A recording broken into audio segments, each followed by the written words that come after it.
All right.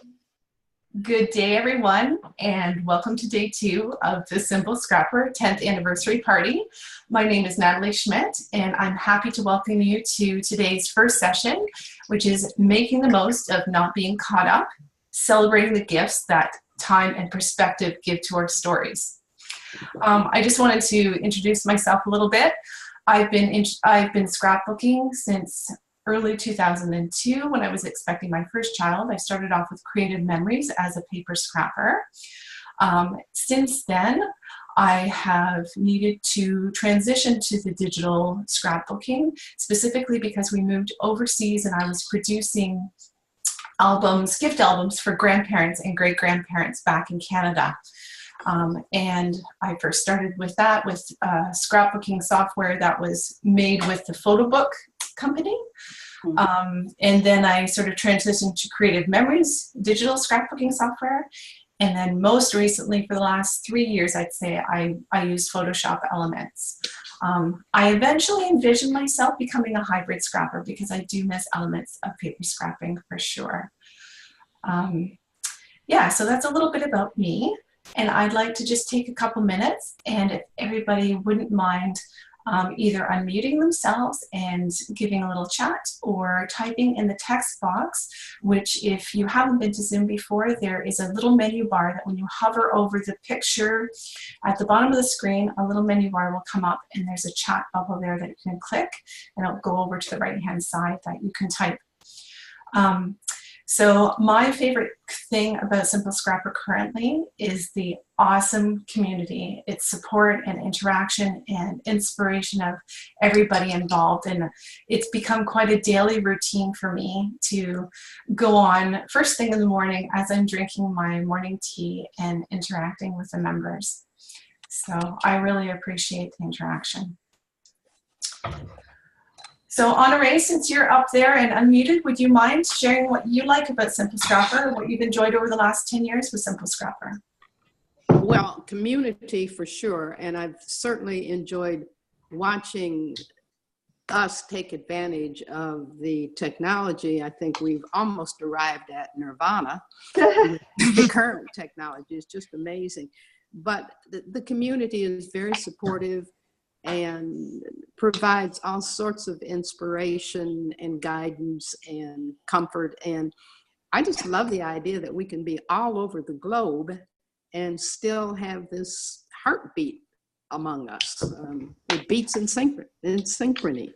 So that's what I like about it. It's just being here, being there, learning from and sharing and giving with one another. Excellent, thank you. Trish? I've been a paper scrapper. I've tried digital, but didn't do very well, so I went back to paper scrapping. I think I started close to 20 years ago with Creative Memories, and I was really sad when my leader of it, decided to do something else. So I found a Simple Scrapper just probably early on with Jennifer putting it up. So there's just something about how she explains things, how she designs her pages, her stories. I mean, they're just magnificent. Those baby ones, I want that baby. And now she's what, 6 or 7? So I'm still plugging along. I've had a real dip, and now I'm trying to be consistent. Sometimes those stories are hard to tell that need to be told. There's holes in stories that I don't know how to fill in, and I don't want to make it up because I could really easily. So it's I want it to be worth something, but it may be only valuable to me. My kids are adults and getting married and having children, so they're really not that interested in it now. But I have seen my grandchildren get a book out and just start going through it. So that's a little reward there. Very good. Very good. Penny, do you want to chime in? Well, I've only been a member since just before New Year's. And it's definitely the community. Mm-hmm. And getting to do stuff, because I haven't been scrapping that many years and had practically nothing to show for it other than a nice pile of supplies. And that has changed this year, partly also thanks to the crops. Okay. So, yeah. Excellent. Thank you very much. Caroline, just before I get to you, I wanted to read Shannon's response from the chat group. I've enjoyed the accountability and the book club. I love that Simple Scrapper is always changing for the better. So, and Fran is enjoying seeing the different styles everyone shares. I'm trying to get back into my hobby after a long break. And oh, Betty Lou's here as well. Very good. I do both paper and digital scrapbooking. It's 5 a.m. here. Oops. But I woke up and here I am. Well, thank you very much, Betty Lou. That is an early morning start. And then Terry Fortin, I think it is. This is the first time I've been to Simple Scrapper, although I've been scrapping for 11 years now. Well, welcome. That's excellent. Okay. Go ahead, Caroline.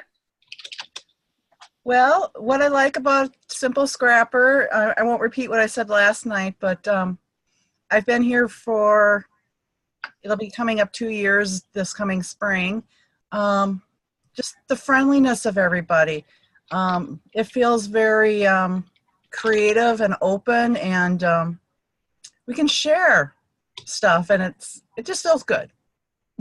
Excellent. And I need more coffee. Well, I wanted to thank you all very, very much for being here. I see that Sophie is here from the UK, so we've got a couple of Europeans, which is excellent. Because I spent 6 years living in the UK and 3 years living in France, I volunteered for this time slot just because I wanted to sort of help bridge the gap. So I'm very grateful that we've got multiple continents going. And for this morning's first talk, sorry, I'm hoping to take about 30 minutes of time, and we're going to talk about the idea of being caught up and maybe even celebrating the idea of not being caught up. I'm going to mute you guys for now. Please feel free to unmute yourself at any time and sort of jump in with a question if you'd like. But I'm going to go along on my little presentation. We're going to take a break a little bit, a little way through, and we're going to do a giveaway for a digital copy of a magazine, the Retro Hip digital magazine, scrapbooking magazine. And then I'll open it up to questions at the end. Okay? There we go. And I'm going to, so I'm going to keep it on my face for now, and I'll share a few things a little bit later on. So today I'd like to talk to you about making the most of not being caught up and celebrating the gifts that time and perspective give to our stories. So as scrapbookers, we're the ones responsible for curating our stories. We decide upon the stories and our photos that we choose to document within our pages. And while we'd love to capture so many moments of our lives with our cameras and describe them with anecdotes and stories, we cannot possibly document all of our stories. So people scrap in different ways and people take pictures in different ways. There are some people who don't pick up their camera except for events. There's people like myself who are kind of woohoo and have their camera all the time at every moment, and will document everything from everyday to event scrapbooking. We can divide our lives into different years, different days, different seasons, different hours, different minutes, and different seconds. But realistically speaking, though, we could probably take each of those events, hours, minutes, and further divide those into smaller moments, almost to the point of reductio ad absurdum, that you would be going on forever, and you would never be caught up if you divided every moment like that. So we ultimately need to make the decision of which stories we are going to include in our albums. Now, I do see the appeal of wanting to be caught up in our scrapbooking hobby. And I must say, I used to belong to this camp. I was a committed chronological scrapbooker, and I was very happy when I would get a number of my photos from that week sort of done straight away and not necessarily into an album, but well on its way, or included into the gift albums that I would create for my 3 sons' grandparents and great-grandparents back here in Canada. And truly enough, this sense of accomplishment of being caught up can be achieved depending on how we define it. However, I'm not sure it's a truly realistic state to sustain. And honestly, I'd like to ask the provocative question of, do we really want to achieve it at all? Now, I actually want to share with you an essay that Kathy Zielski, who probably many of you are familiar with. She's a big name in the scrapbooking world and has been for a long time. She created an essay a while back, I think it was 2016, called "The Most Boring Place on Earth." When people begin to scrapbook, the weirdest thing happens, and I've been trying to figure out how I missed out. Seems that there's an underground travel agency that preys on new scrapbookers. They sell them advance tickets to a place called Caught Up. Geographically speaking, I have no idea where Caught Up is, but here's what I managed to piece together. Most scrapbookers who buy their tickets never actually take the trip. And those few who do manage to board the plane to the imaginary land of milk and repositional adhesive discovered the following: a sterile hotel with rooms of completed albums carefully lined up on numerous shelves. And that's it. There are no organized activities. There are no overflowing boxes of photos.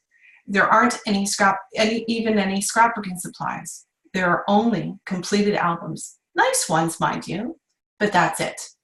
It's very quiet there. And from what I hear, insanely boring. Same food, same scenery, same finished albums. And the scrapbookers are actually scratching their heads wondering, so this is the place I was trying so hard to get to? Reminds me of a quote from one of my children's favorite movies, Austin Powers 2. The Spy Who Shagged Me. Whoop-de-doo. What does it all mean, Basil? Well, what it means to me is this. When scrapbooking is simply a means to an end instead of a process, it's just not going to be as fun as it could be. When you decide you are behind from the get-go, you're actually buying yourself a one-way ticket to Stressville. And don't you have enough stress in your life as it is? Scrapbooking is a process, a fluid, creative, memory-laden journey. It lets you feel alive and in touch with the richness of life. It lets you document the experience of being human. It's so much bigger than finished albums on a shelf in a perfect chronological order. So if you've already bought the ticket, return it. Be someone who never stops engaging in the process. Finish pages and be proud of what you've created, but don't lose the joy and the notion that you should be somewhere called Caught Up, and that lots of people are there having the time of their lives. Remember these 2 words, insanely boring. So I wanted to share that because I think that that's a fantastic sort of opposite viewpoint that most people would have. That everybody sort of looks around on the posts on Instagram and Facebook and within courses, and I think that there is a misunderstanding that everybody is caught up and everybody's having this great time. I think what we need to see is the joy that people are experiencing by telling their stories and creating their pages. And yes, there is a sense of accomplishment when you finish a project or you're caught up with your project life or whatnot, but that you're not ever going to be finished scrapbooking, nor do I ever want to be done, because I think the day that I'm done is the day that they're going to be putting me in the ground. There are always more stories to tell, more photographs to scrap, more relationships to showcase. So I wanted to make sure that everybody sort of does see the little the little mistruths that social media can sort of show, and to sort of address the guilt and the shame and the anxiety that can be caused by the feeling of not being caught up. And also going along with sort of Instagram-y posts, the positivity of Instagram, it's starting to change. I think people are starting to share sort of the reality of life, but there's still a lot of, rainbow world out there, that people share a lot of the happiness and the perfectness and everything else. And I wanted to remind you that comparison is truly the thief of joy. So being a Simple Scrapper party, I needed to make sure that you guys understood a little bit a part of my journey with Simple Scrapper. And that when Jennifer Wilson came out with the new rules of scrapbooking, I was overjoyed. I really took them to heart. I really felt that they were speaking to me. Well, actually, I'm going to put a little snippet from the book that is still available through Amazon up.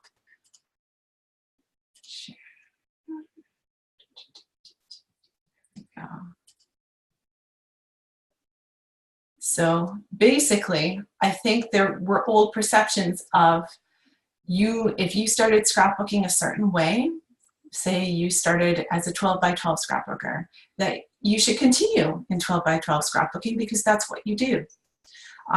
There are trends, and sometimes people, I haven't quite gotten onto the artsy journaling sort of way of scrapbooking. It's something I'd like to investigate, but it's not something I currently do. And what I've learned from Jennifer and her teachings and our lessons through Simple Scrapper is that it's okay to not do what everybody else is doing and to do what's best for how I'm feeling in the moment. My biggest lesson this past year in Simple Scrapper has been to let go of my chronological ways. I am a recovering perfectionist, and I have joyfully struggled with being able to let go of my need to scrap chronologically. I was finding that because I take so many pictures, that the process was being overwhelmed by my need to do things in a chronological fashion. I wasn't allowing myself to scrap a story as it was speaking to me. I needed to scrap them in order, and that made me feel that I had to include everything and that I had to process every photograph. So the part of my process that was taking me the longest and was bringing me the least amount of joy, was weighing me down, and therefore I wasn't getting pages done.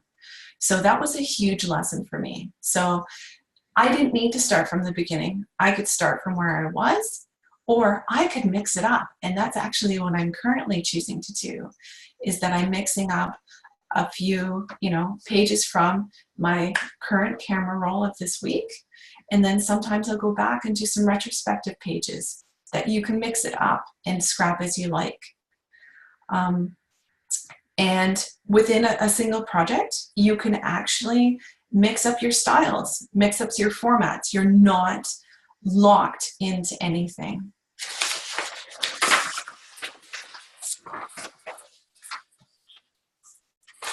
So currently I am mixing a scrap of periods of photos.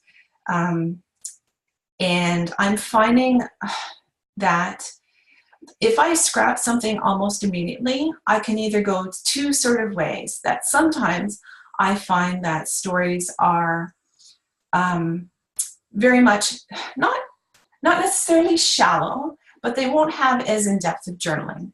That it will be sort of the 5 W's, and that the page will get done, and that's great. And there are times in my life that is good enough. I used to, as I said, create photo books for grandparents and great-grandparents that were overseas. And my goal at that point was just to share pages of my boys' lives, what they were doing. So this page here was created, this is my youngest, Hunter, and this was about his year 3 play about Heracles, and he was the Nemean lion. And basically this just says, this is what this is what he does. And it was very factual story, and cute pictures and a little bit of embellishment, so that was great. But I was finding that that wasn't really enough for me. That looking back, it sort of checked the boxes of getting those gift albums done, but the way that I wanted to scrapbook, it wasn't telling all of the story. In addition, I also get a different variety of page when I scrap something right away. And this has been more recent for myself, but I am allowing myself to tell more emotionally based stories. So this, although the big picture isn't really in focus, I used it because it's a selfie. I'm trying to get myself more into my pages as well. This was within my first couple of weeks moving back to Canada, moving back home, and I was experiencing extreme culture shock.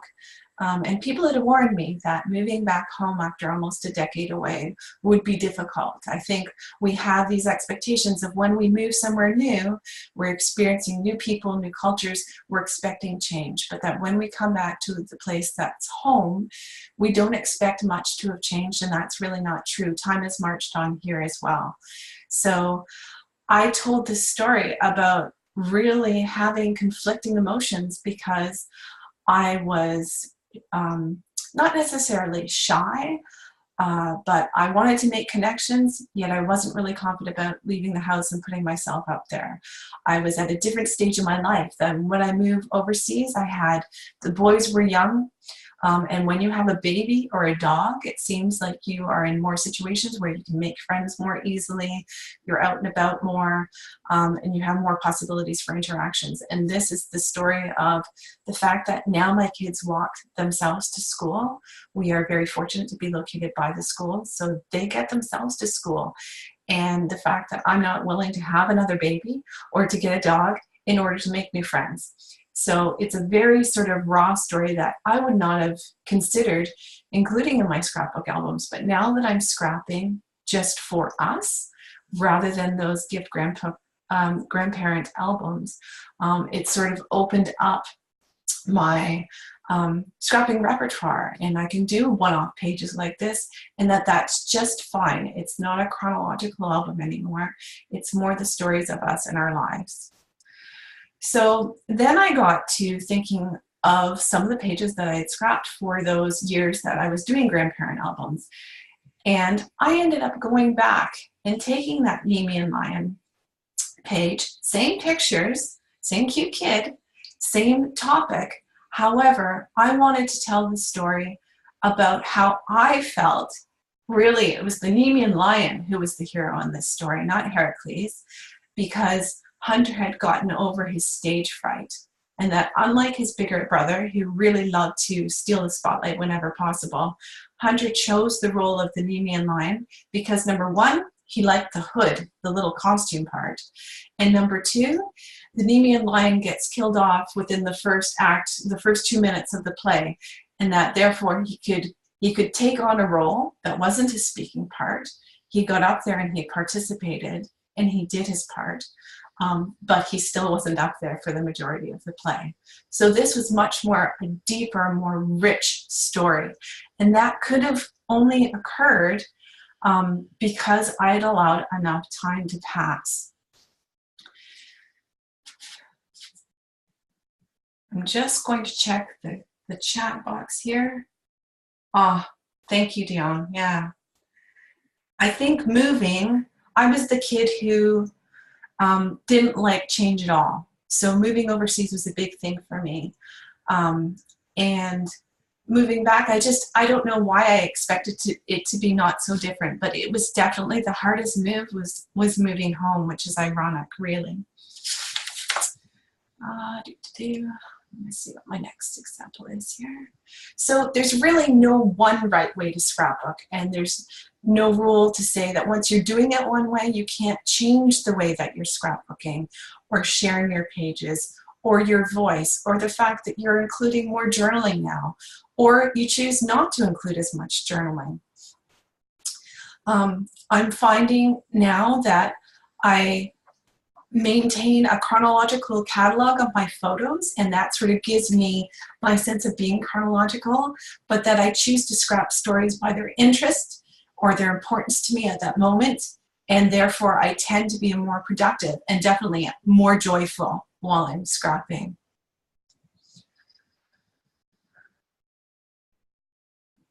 So time passing grants us the gifts of perspective and compassion. Sometimes you can make more meaningful connections between seemingly one-off photos. And I actually have a picture. Actually, let's do this one first. Share. So this is a page, and I'm sorry if you guys don't like goopy babies. These are my fresh babies. This is a story about motherhood, and I love this pregnancy photo that my best friend took of myself and Kyle in our wedding picture, and him in the background in a mirror. And there was a prompt within Layout a Day challenge once of how you have changed, sort of thing. And I realized that I had a similar picture of all three of my boys and me just as soon as they were able to come out on my chest. And I wanted to be able to capture that on one page. I captured it each in their baby books, but there's nothing to say that you can take that same picture that you've used elsewhere or a one-off picture that you might think doesn't relate to anything else, and to see a relationship, to see a trend, to see a habit, to see a relationship that you haven't made before, and to bring it onto one page. So very much there's a number of years that have passed between these photos, but there's nothing to say that you can't gather them in one place. Now, how do I? This one was really quite a funny instance, that the lady on the top is my mother, and this is me.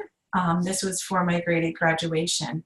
And what I realized was that looking at these photos, something looked similar. Now, I must say, the one of myself is on slide film that I came across from my grandfather's collection. Luckily, he loved to take photographs as well. I think that's maybe where I got it from. But it turns out that these pictures were taken in the same place in my grandma and grandpa's house, many, many years apart, but that apparently when you had a fancy new dress or you were getting ready to go out on the town sort of thing, you stood in this corner of Grandma and Grandpa's house and you had your picture taken.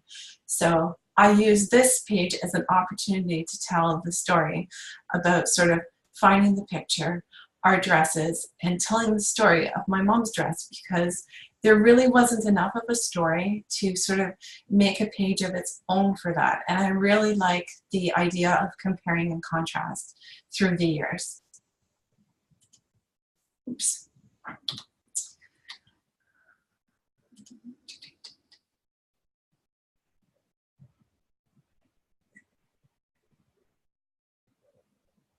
So again, we can look at places. This was actually sparked by one of Kim Edson of Simple Scrappers Throwback Thursday prompts. And I'd been all upset thinking, oh, what am I going to do? Everybody's doing like pumpkin patch pictures or getting their Christmas tree or whatever. And I would have to go back to France or to England to do those when my kids were small. Well, it turns out that I had these pictures from our, what's an equivalent of a state fair at the Canadian National Exhibition. And we had a place in front of the fountain that we loved to get our picture taken.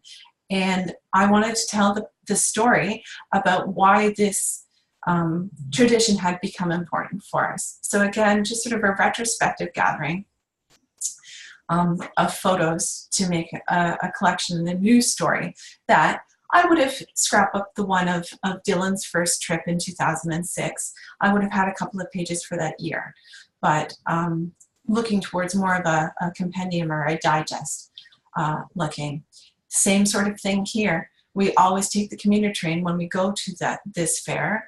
And just looking through the years, the top photograph is actually my now 16-year-old taking the train in for one of his first times to the X, whereas the one on the bottom is this year.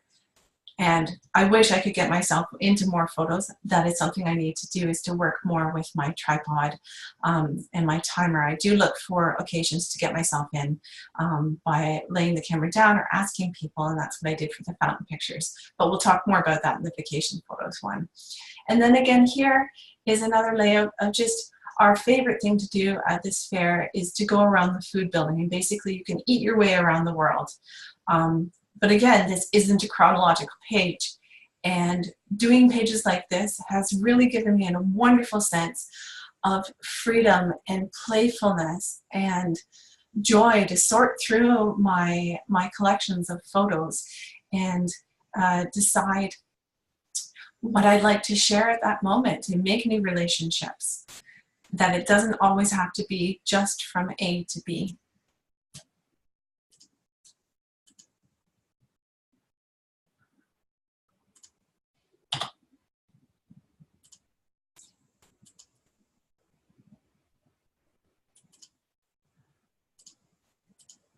So speaking of vacation photos, I did for Load just this past month.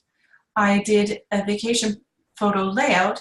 However, this album, when it is created, will be mostly a chronological album. But for Layout a Day, I wanted to just revisit these photos from not this most recently past summer, but the summer before we took a trip out to Western Canada and went to a dude ranch. So I wanted to take just my favorite photos and make a layout just sort of summarizing our favorite activities of the trip.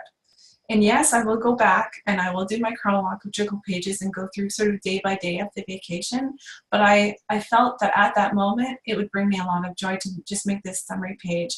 And now the boys have something to look at in the meantime of their favorite things that they've done while they're waiting for me to get the album done.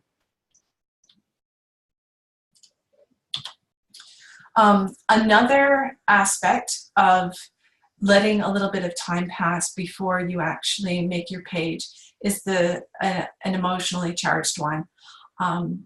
As you can see here, I had my two elder sons were both members of the Air Cadet Squadron.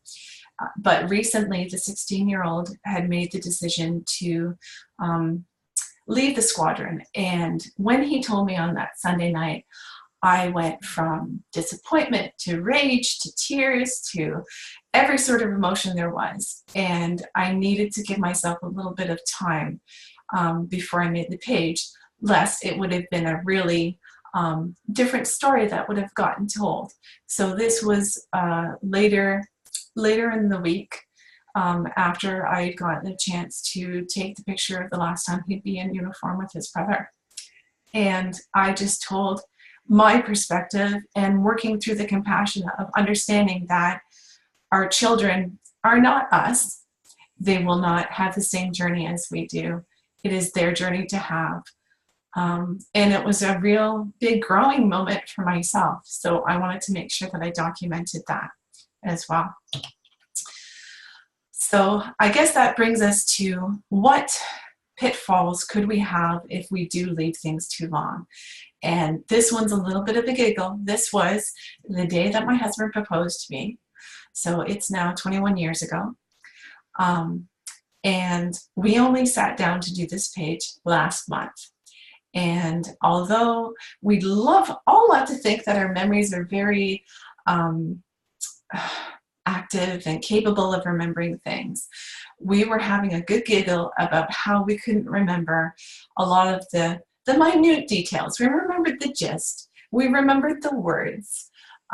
We remembered with cues from his flight log book, where we went, how long we were up for, that sort of thing. And I remembered certain details about phoning my best friend to tell her right away from a payphone on the side of the road, sort of thing, as we were going up to tell our parents. No, really. But it really brings home the fact to me of, if you aren't scrapbooking sort of stories right away, you need a way to make sure that you're, number one, tracking them, and number two, even if you can't track them, if you can't make a list of sort of the story that you want to tell, make sure that you're documenting them in some way. Journal, I wrote for the boys as they were growing up. I used my big family calendar with ginormous squares and put, you know, first walked, said this word, that sort of thing. So although I'm confident that I'm able to go back and tell a lot of the stories of my kids' milestones, it'll take a while to sort of sort through my little annotations and things, but that the stories won't be lost. I have had conversations with my grandmother just about 5 years before she passed on, and asked her about her engagement story and her wedding story and the like. And I was really grateful that I had the opportunity to have those conversations, because my mom just turned 70 last December. And unfortunately, I tried to have the same conversations with her about a month ago. And her mind, unfortunately, her memory has gone too far. So I've missed out on the opportunity to have those conversations. So I would like to be the proponent of journal now. Think of any stories that, or ask your children what stories they'd like to hear about you, about your growing up, your story, and try to document those now. Because even if they never get made into a beautiful scrapbooking page or a beautiful album, your words will be there and be able to translate that story to them. So I think that that is it, other than I wanted to share just this is something that I got from Megan at the Nerd Nest, saying, document now, make later. And that is actually something that I have here in my crafty space up on the wall to sort of cheer me on, that I don't need to make everything right now, that I can be confident that if I'm documenting or keeping some notes, I currently use Trello to track my creative stories within my creative hub. Anything, notes on your phone, notes on your computer, little notebooks. Although I must say, I've put little notebooks that I've had trips or things like that, and put them into a special space, a safe place, and have misplaced them. So I need to clean up my creative space so that I find those, because I know that they'll be here somewhere. Anyways, so that is it as far as this little chat goes. I think I'm going to do the giveaway first so that that gets done, because I almost forgot. I'm sorry, Jennifer. And then I will get to questions. So I just want to get my little copy paste. So for anybody who has been to the previous Anything Yesterday, including Carol Ann's, we're going to do a random number generator, and you're going to pick a single number between 1 and 100, and you can only guess once, you can only enter once, and the person who is closest without going over will win that. Let me just, I want to check. Yes, digital issue of Retro Hip magazine. So I'm just going to do the random generator. And I'm going to write that down. Okay.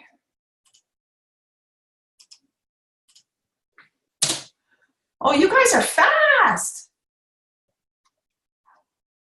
Okay, feel free to unmute yourselves now, guys, too. And I'm going to go back to the chat room. I haven't seen the actual number yet. How many of us are there right now? 33. So I'm waiting for some more numbers.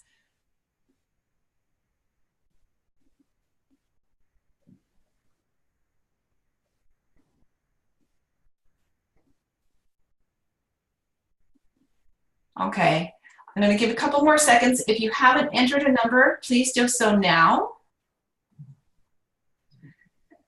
Natalie, I think you're going to have to do math. I do have to do math. Horrible math in the morning. There is one more number that's popped up. Hold on. Okay, so, and in fact, they're acting. No, I think it is. Better just make sure I'm scrolling one last time here. You guys can confirm for me here. I think it's Carrie. The number was 25, so Carrie is at 21. So that's the closest without going over. So congratulations, Carrie. I'm just going to type Jennifer's email address for you. Okay. And please Thank give you. her a call. Well, an email, sorry. We knew what you meant. Yeah. It's even earlier over there for Carrie, so she's laughing at me because I'm not awake enough to even speak yet.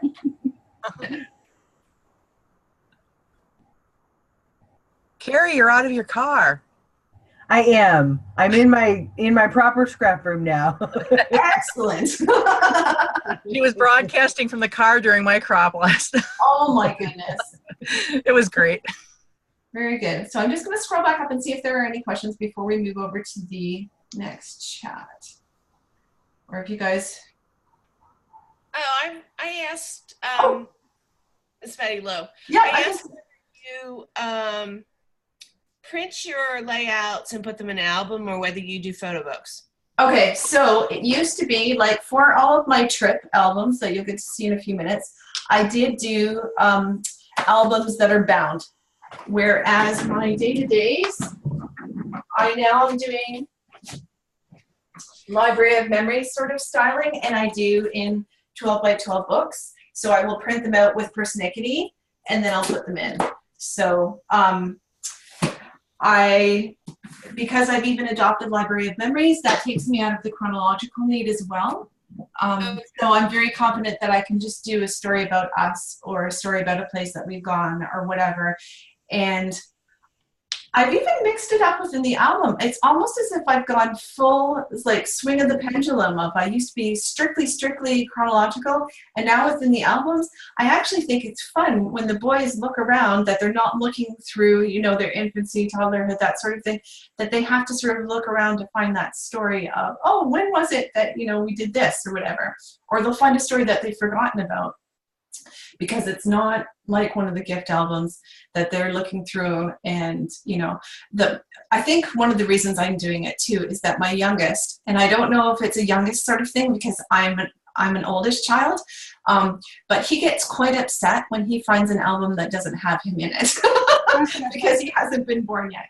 So I tried to curtail that. So our current albums now, he can sort of thumb through, and there will always be, you know, a page of him somewhere. So it's everybody's being included in every album. So I guess it's more inclusive that way too.